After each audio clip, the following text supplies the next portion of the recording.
I saved this for the end because this is my personal favorite.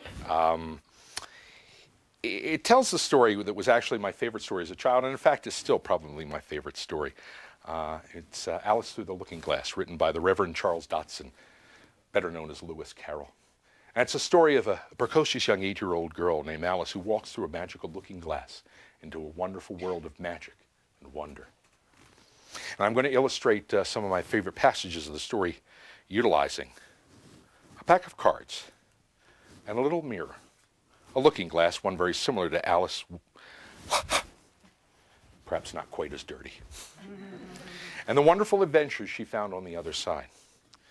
We need to have a card selected to represent young Alice, the precocious young 8-year-old. If you would, please. As I run through the pack, just tell me when to stop. Stop. Right there. We utilize this card, the 5 of spades, to represent Alice. An excellent choice, one I would have made myself had I been given the opportunity. Right. There's some other cards that we use that we come to. The first 2 are the 2 black jacks. They represent the March Hare and the Mad Hatter. Now, the March Hare and the Mad Hatter had a party to which they invited Alice. At this party, they were serving a beverage. And written on the beverage, the bottle of the beverage, were 2 words. Do you know what they said? Exactly right.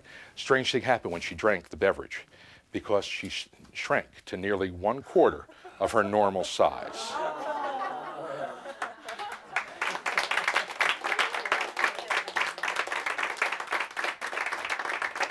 Needless to say, this perturbed young Alice, but fortunately for her, the effects of the elixir were short-lasting, and she soon returned to her normal size.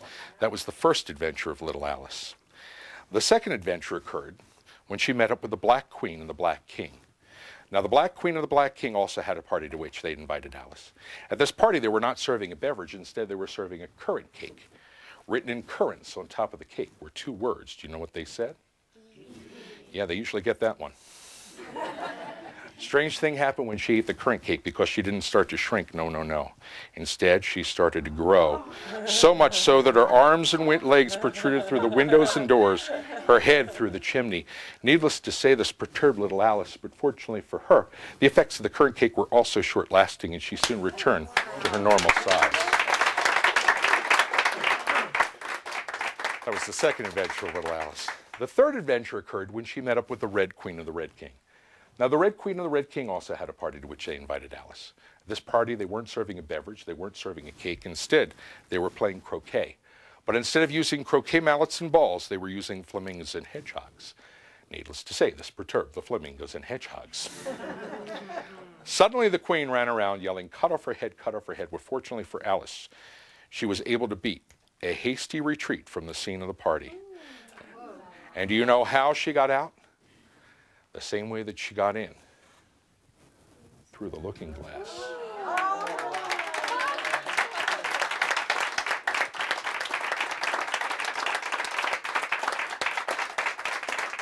Now, this is the story of a young girl's imagination, something we don't use as often as we should as we get older.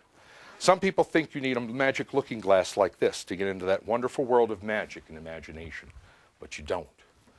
You can use any looking glass at all. In fact, any one of these will do. I thank you so much for being a wonderful audience. It has been my pleasure to be here with you today. Thank you so much.